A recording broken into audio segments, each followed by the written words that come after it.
Assalamualaikum warahmatullahi wabarakatuh. Halo Sobat Misteri Senyum Cekam. Bagaimana dengan kabar Anda hari ini? Mudah-mudahan selalu sehat walafiat, tak kurang suatu apa, dan selalu dilimpahkan rezeki oleh Allah Subhanahu wa Ta'ala. Tentunya rezeki yang berkah. Amin, amin ya Rabbal Alamin. Kembali berjumpa dengan kami, channel yang selalu menyuguhkan cerita-cerita misteri yang menarik. Dan kali ini kami masih akan melanjutkan sebuah kisah nyata misteri yang berjudul Sosok Misterius Penunggu Rumah Nomor 13. Nggak tahu kenapa, mungkin kebetulan yang menyebalkan, mencuci perdana itu hari Kamis mendekati maghrib. Siangnya pulang sekolah kan tidur. Hehehe. Awalnya aku nggak ngeh apapun. Mulailah ritual mencuci, rendam, kasih sabun, putar, tinggal baca buku. Lama-kelamaan aku mencium bau darah yang pekat di tempat cuci. Baunya sungguh anyir. Sampai-sampai aku pusing. Makin mendekat ke mesin cuci, baunya makin kuat. WTF, aku melihat 3 anjing besar mati di atap rumah nomor 13. Dari tempat bale-bale, bangkai anjing itu nggak kelihatan karena digantung di bagian bawah teralis. Ini apaan ya, Lord? Aku ngacir menuruni tangga. Teriak ku sebut nama ibuku. Ibu dari dalam kamar habis sholat maghrib ikutan panik. Kenapa? Tanya ibu. Bangkai, kataku. Bangkai apa? Anjing. Ada bangkai anjing di tempat cucian, kataku sambil atur nafas. Ibu keheranan sekejap sambil membenahi mukenanya. Dia pun ke atas. Dan, mana bangkai? Kamu ngigau? Makanya kalau maghrib di dalam rumah sebentar, bikin panik aja. Ibu beringsut ke dalam sambil marah-marah.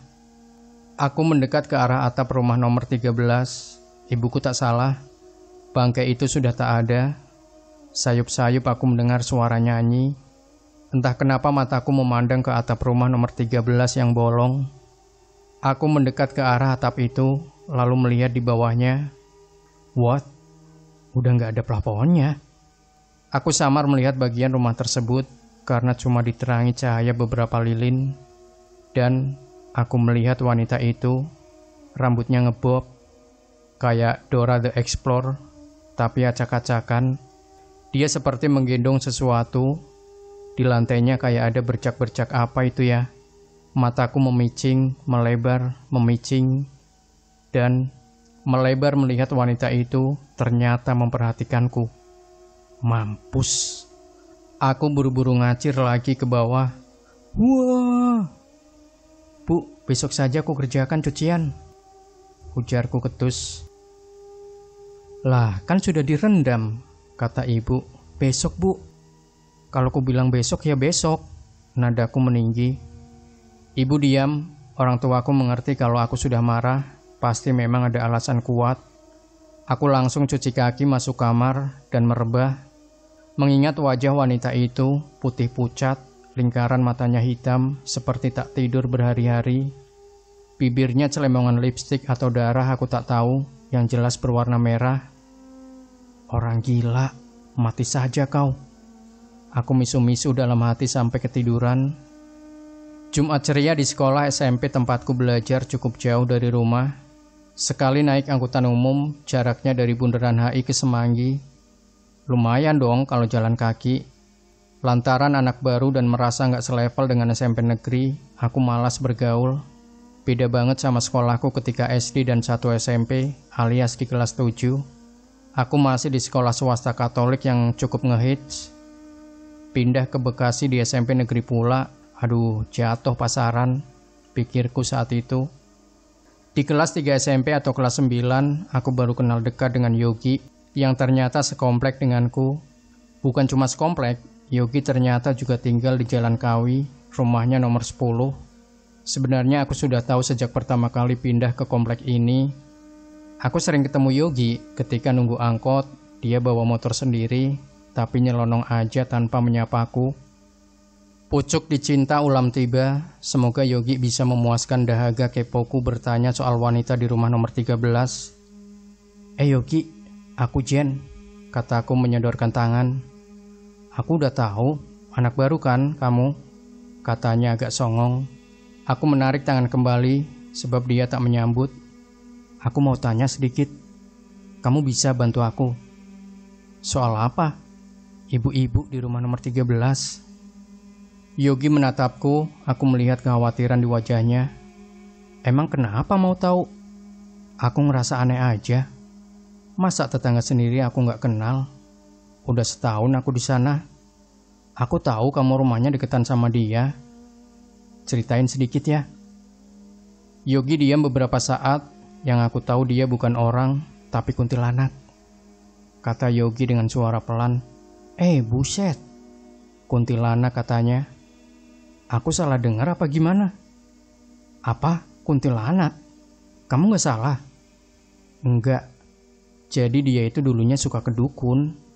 Jiwanya dijual, terus jadi kuntilanak. Ada pakunya di kepala, katanya. Aku dengar-dengar aja. Makanya dia gak pernah keluar. Aslinya udah mati dia itu kalau pakunya dicopot. Yogi enteng banget cerita, datar, gak ngerasa ngeri atau apalah. Tapi kamu yakin?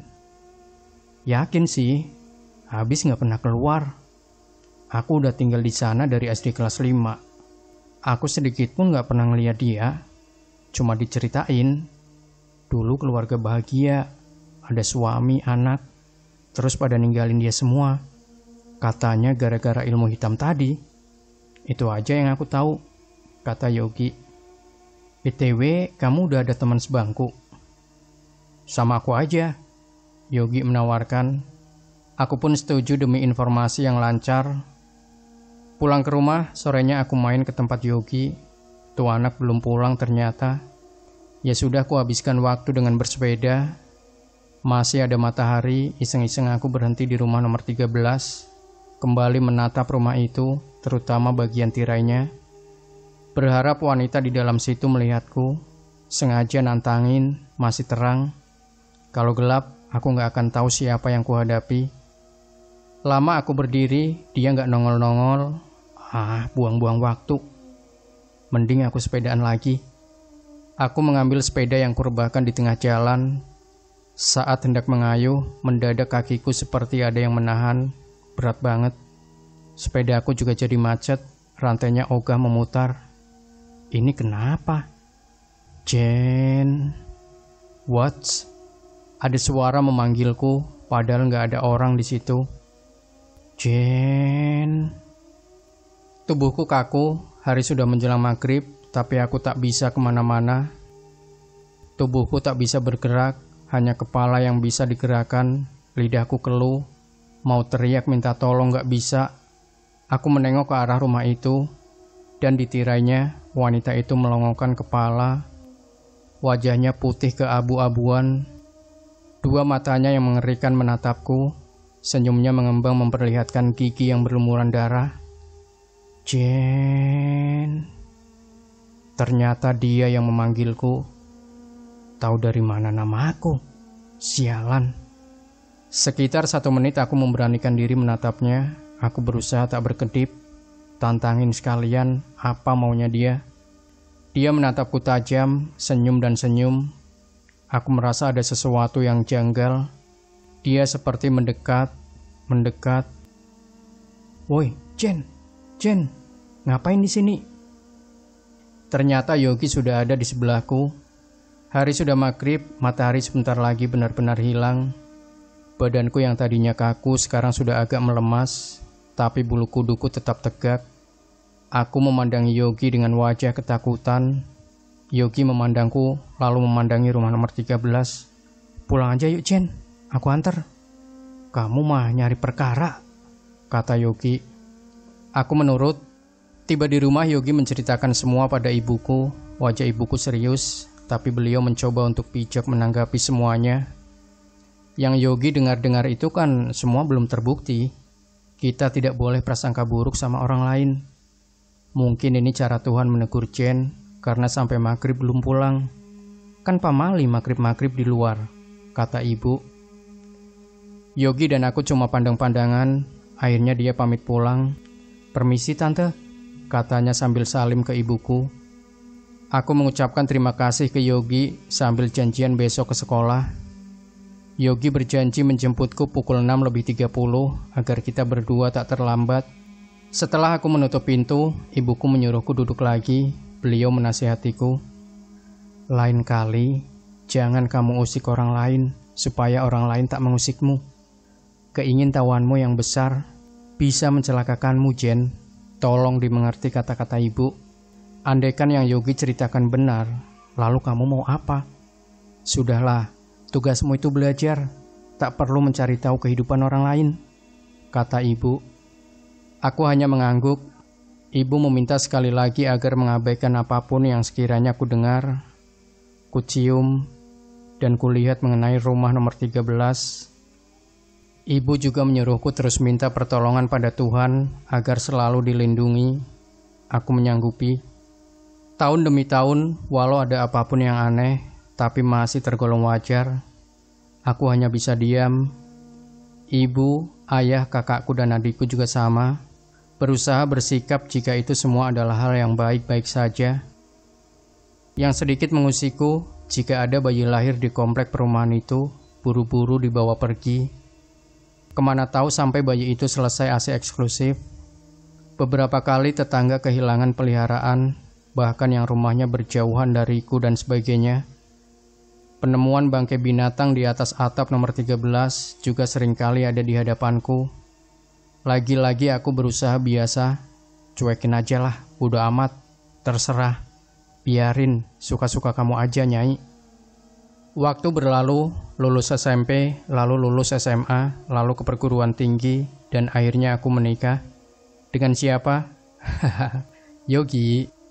Lantaran tetangga dekat dan teman sepermainan, aku dan Yogi udah lebih mirip sahabat dalam kepompong. Nikah juga nggak rame-rame banget, karena semua orang sudah mengetahui kisah cinta kami, jadi nggak aneh. Oh ya, hampir seluruh rumah di Jalan Kawi dan Merapi terisi penuh sekarang. Hanya rumah nomor 12 dan 14 saja yang tak berpenghuni. Dulu pernah ada yang membeli, tapi jadi over kredit, dan sampai sekarang belum laku. Ada pula yang pernah mengontraknya, tetapi hanya bertahan sebulan 2 bulan, selebihnya kosong lagi. Kami menumpang di rumah mertua Indah, bolak-balik saja. Kadang seminggu di rumahku, seminggu di rumah Yogi. Saat Yogi diterima kerja di BUMN, rencana aku mau mengontrak rumah sendiri, tapi masih di wilayah komplek. Malam ini giliran menginap di rumah ibuku. Di mana kita ngontrak nanti, Mas? Terserah, ucap Yogi. Belakang sini, tanya aku sambil ketawa pelan. Yogi menggeleng keras. Enggak, aku nggak mau ambil risiko. Ntar juga kamu hamil kan? Aku nggak berani ngucapin, tapi udah kebayang yang enggak, kata Yogi. Cie, khawatir aku menyenggol Yogi. Mendadak aku mual ingin muntah. Nah kan, baru juga diomong. Hamil kali kamu, periksa yuk. Ujar Yogi ada rasa khawatir. Ya udah, ayo, kataku.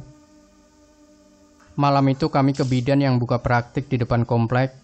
Selamat Pak Yogi, istrinya udah 4 minggu ternyata. Si bidan menyalami suamiku. Mata Yogi berbinar-binar, aku tersenyum melihat suamiku girang. Kami pulang ke rumah ibuku, tapi entah kenapa Yogi mendadak ingin malam itu menginap di rumah ibunya. Aku deg-degan gini ya. Nginep rumah nyokapku aja ya. Nginep rumah nyokapku aja ya, Yang, kata Yogi. Aku aneh melihat dia, tapi kuiyakan. Ya udah, terserah. Bilang dulu sama ibu, kataku. Yogi meminta izin pada ayah dan ibuku. Ibuku mengiyakan setelah sebelumnya keduanya ikutan girang karena kabar bahwa kami akan punya anak. Kami pun langsung ke rumah mertuaku. Lupa cerita, Yogi berdarah Kalimantan, Bali, Jawa. Perilmuan supranatural, hal yang biasa di rumahnya. Ibunya pun bisa melihat hal-hal gaib yang tak bisa dilihat orang biasa sepertiku. Meski begitu, Yogi dan aku merupakan produk zaman sekarang yang gak repot dengan mistis. Assalamualaikum. Yogi mengucapkan salam masuk ke rumah orang tuanya. Waalaikumsalam. Mertua laki-laki menjawab salam. Bapak mertuaku orangnya lucu, gemuk, dan punya pipi bulat. Dia sayangnya minta ampun padaku.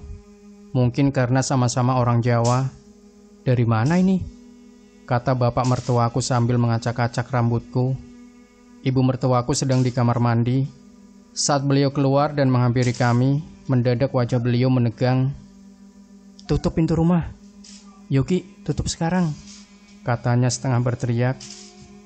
Aku bingung sekaligus bengong. Aku berinisiatif menutupnya tapi dicegah. "Jen, menjauh dari pintu. Yogi, cepat." Suamiku segera menutup pintu. "Ibu, udah malam juga, jangan teriak sih," kata Yogi. "Kamu gak tahu yang ibu lihat dan yang aku lihat, Mas. Jadi kamu diam aja," kata Nita, adik iparku, menyambar. Yogi pun diam dan maklum. Nita memang juga bisa melihat makhluk astral. Segera setelah ibu mertua Komat Kamit membaca doa, dia menghampiriku.